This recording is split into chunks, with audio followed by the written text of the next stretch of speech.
ኩላሊታችን በሰውነታችን ውስጥ እንደ ተፈጥሯዊ የደም ማጠራቀሚያ የሚያገለግል ድንቅ አካል ነው። ደማችንን በማጥራት መርዛማ ቆሻሻዎችን ያስወግዳል፣ የፈሳሽ መጠንን ያስተካክላል፣ እንዲሁም የደም ግፊትንና የቀይ የደም ሴሎች ምርትን በበላይነት ይቆጣጠራል። ይሁን እንጂ ይህ ወሳኝ አካል መጎዳት ሲጀምር ምልክቶቹን በግልጽ ላያሳይ ይችላል። ይህም ደግሞ ለብዙዎች የጤና እክል ዘግይቶ እንዲታወቅ ምክንያት ይሆናል። የኩላሊት ስራ መስተጓጎል ሲጀምር የመጀመሪያው ምልክት የሚታየው በሽንት ስርዓታችን ላይ ነው። ሽንት የቀለም መለወጥ፣ እንደ ሻይ መጥቆር ወይም ደም መቀላቀል ሊያሳይ ይችላል። በተለይ ሽንት በምትሸኑበት ወቅት በቀላሉ የማይጠፋ የበዛ አረፋ መታየት በሽንት ውስጥ ጠቃሚ የሆኑ ፕሮቲኖች እየወጡ መሆኑን የሚጠቁም ትልቅ የማስጠንቀቂያ ምልክት ነው። ከዚህም በተጨማሪ በሌሊት በተደጋጋሚ ለሽንት መነሳት ወይም ደግሞ የሽንት መጠን በከፍተኛ ሁኔታ መቀነስ የኩላሊትን መዳከም ያመለክታሉ። ሌላው በጉልህ የሚታየው ለውጥ የሰውነት ማበጥ ነው። ኩላሊት ትርፍ ጨውና ፈሳሽን ማስወገድ ሲሳነው ፈሳሹ በሰውነት ክፍሎች ውስጥ ይከማቻል። ይህም ደግሞ በእጅ፣ በቁርጭምጭሚት፣ በእጅና በተለይም ጠዋት በአይን አካባቢ የሚታይ እብጠትን ያስከትላል። ከዚህ ጋር ተያይዞ ኩላሊት ደም እንዲያመርት የሚያደርገውን ሆርሞን ማመንጨት ስለሚተው የደም ማነስ ይከሰታል። በዚህ ምክንያት ሰውነት ኦክሲጅን ስለሚያጥረው ከፍተኛ የድካም ስሜት፣ የኃይል ማጣት፣ ትኩረት የመሰብሰብ ችግርና ትንሽ ስትንቀሳቀሱ የትንፋሽ ማጠርም ሊያጋጥማችሁ ይችላል።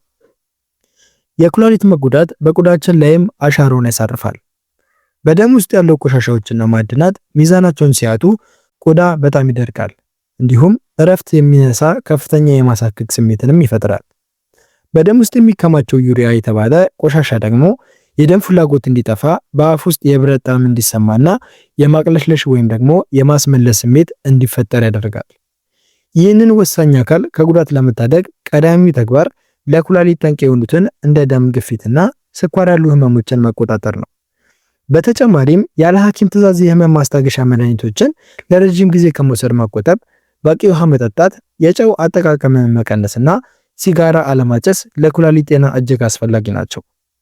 የኩላሊት ህመም በመጀመሪያው ደረጃ ላይ ከተከሰተበት በህክምና ሊድን ወይም ደግሞ ጉዳቱ እንዲቆም ሊደረግ ስለሚችል መጠነኛ ለውጦችን ስታዩ ወደ ህክምና ተቋም በመሄድ ቀላል የሽንትና የደም ምርመራ ማድረግ ለህይወት ዋስትናችሁ ነው ማለት ነው።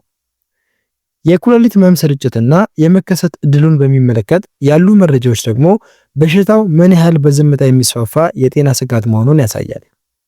እንደ ዓለም አቀፍ የጤና መረጃ ከሆነ በዓለማችን ላይ ካሉ አዋቂዎች መካከል ከ10 ሰዎች አንዱ በሆነ የኩላሊት በሽታ ደረጃ ላይ እንደሚገኝ ይገመታል። ይህ ማለት በሚሊዮኖች የሚቆጠሩ ሰዎች ኩላሊታቸው መጎዳቱን ሳያውቁ በበሽታው ተይዘው ሊኖሩ ይችላሉ ማለት ነው። የበሽታው የመከሰት እድል እንደየሰውየው የአኗኗር ዘይቤና የጤና ሁኔታ ይለያያል። ይሁን እንጂ ለኩላሊት ህመም ተጋላጭነትን በከፍተኛ ሁኔታ የሚጨምሩ ዋና ዋና ምክንያቶች ደግሞ አሉ። እነሱም ደግሞ የስኳር በሽታ ያለባቸው ሰዎች ከሁለቱ አንዱ፣ እንዲሁም የደም ግፊት ያለባቸው ሰዎች ደግሞ ከሶስቱ አንዱ ለኩላሊት ህመም የሚጋለጥ እድላቸው ከፍተኛ ነው። ከነዚህ በተጨማሪ እድሜ እየገፋ ሲሄድ በተለይም ከ60 ዓመት በላይ የሆኑ ሰዎች የኩላሊት የማጣራት አቅማቸው በተፈጥሮ ስለሚቀንስ ተጋላጭነታቸው እጅግ በጣም ይጨምራል። በአፍሪካና በተለያዩ የአፍሪካ ሀገራቶች ደግሞ ከስኳርና ከደም ግፊት በተጨማሪ ያልታከሙ የሽንት ቧንቧ ኢንፌክሽኖች፣ የኩላሊት ጠጠር እንዲሁም የባህላዊ መድኃኒቶችና የህመም ማስታገሻዎች ያለገደብ መጠቀማቸው የመከሰት እድሉን ከፍ ያደርገዋል። ብዙ ሰዎች ምልክቱ ሳይጠናከርባቸው ወደ ህክምና ስለሚሄዱ በሽታው በከፍተኛ ደረጃ ላይ ደርሶ የመገኘት እድሉ ሰፊ ነው።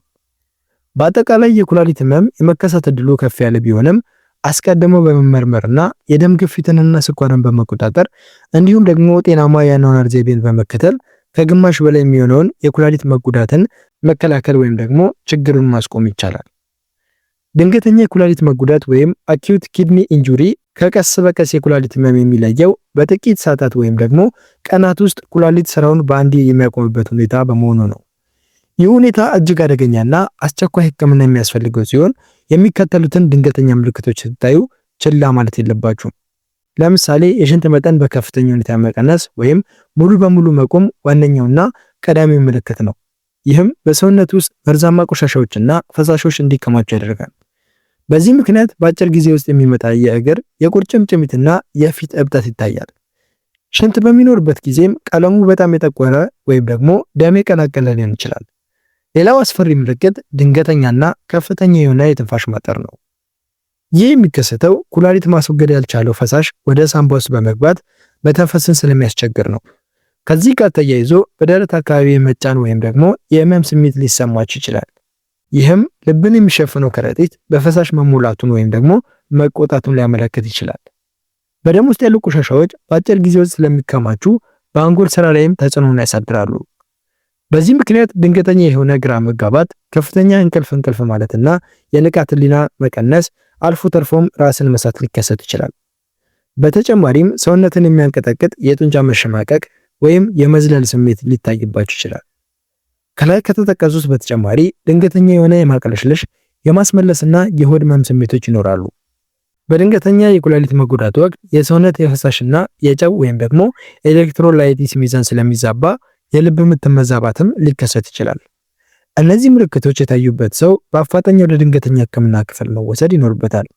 ምክንያቱም ፈጣን ህክምና ከተገኘ ኩላሊቱ ወደ ቀድሞ ጤንነቱ የመመለስ ዕድሉ ሰፊ ነው። የኩላሊት ጤናን መጠበቅና ድንገተኛም ሆነ ስር የሰደደ የኩላሊት መጎዳትን ለመከላከል የሚረዱ ቅድመ ጥንቃቄዎች ደግሞ በአብዛኛው ከዕለት ተዕለት የአኗኗር ዘይቤያችን ጋር የተያያዙ ናቸው። እነዚህን ጥንቃቄዎች በመተግበር የኩላሊት የመጎዳት ዕድልን በከፍተኛ ሁኔታ መቀነስ ትችላላችሁ። ለምሳሌ ዋነኛውና ቀዳሚው ጥንቃቄ የደም ግፊትንና የደም ስኳር መጠንን በጤናማ ክልል ውስጥ እንዲቆዩ ማድረግ ነው። ምክንያቱም ከፍተኛ የደም ግፊትና ስኳር ለኩላሊት መጎዳት ዋነኛ መንስኤዎች ናቸው። እነዚህ ህመሞች ያሉባቸው ሰዎች ሐኪም የሚያዝላቸውን መድኃኒት በአግባቡ መውሰድና በየጊዜው የኩላሊት ስራ ምርመራ ማድረግ ይኖርባቸዋል። ሌላው ወሳኝ ጥንቃቄ የመድኃኒቶች አጠቃቀም ነው።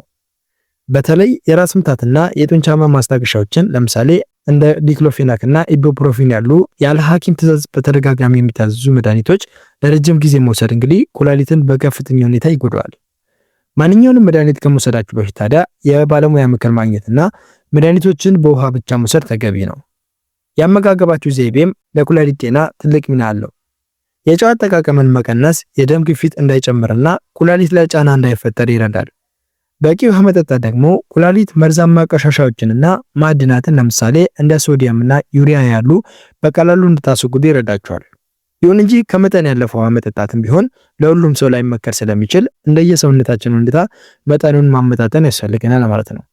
በተጨማሪም ጤናማ የሰውነት ክብደትን መጠበቅና አዘውትሮ የአካል ብቃት እንቅስቃሴ ማድረግ ለኩላሊት ጤና እጅግ ጠቃሚ ነው። ሲጋራ ለማጨስ ደግሞ ወደ ኩላሊት የሚሄደውን የደም ዝውውር በማስተካከል የኩላሊት ካንሰርንና ሌሎች የጤና እክሎችንም ይከላከላል። ከዚህ ጋር ተያይዞ ማንኛውንም አይነት የሽንት ቧንቧ ኢንፌክሽን ወይም የኩላሊት ጠጠር ምልክቶች ሲታዩ ሳትዘገዩ መታከም ለወደፊቱ የሚመጣውን የኩላሊት መቁሰልና ጠባሳውን ይከላከልላቸዋል። በአጠቃላይ የኩላሊት ጤናን ለመጠበቅ በዓመት አንድ ጊዜ ቀላል የሆነ የሽንትና የደም ምርመራ በማድረግ የኩላሊታችሁን ደህንነት ማረጋገጥ ከሁሉም የተሻለ ቅድመ ጥንቃቄና መድኃኒት ነው ማለት ነው። እንግዲህ ውድ ተመልካቾቼ የተለያዩ ሳናስብ የሚከሰቱ አደገኛ ጤና ማጣቶችን ለመከላከልና ቅድመ ጥንቃቄ ለማድረግ ቻናሉን ሰብስክራይብ እና ሼር፣ ላይክ ማድረጋችሁን አትርሱ ማለት እወዳለሁ። እንዲህ ያሉ ህይወት አድን የጤና መረጃዎቼ ሁልጊዜም በየዕለቱ በ9 ሰዓት አካባቢ ላይ በኢትዮጵያ ሰዓት አቆጣጠር የምለቅ ይሆናል። እየተከታተላችሁ ጤናችሁን እንድትጠብቁና የሚያስፈልጋችሁን ጥያቄያችሁን ደግሞ ኮሜንት ሴክሽን ላይ አስቀምጡልኝ። ተገቢው ምላሽ ለእናንተ አደርሳለሁ። ሰላም ሁኑ።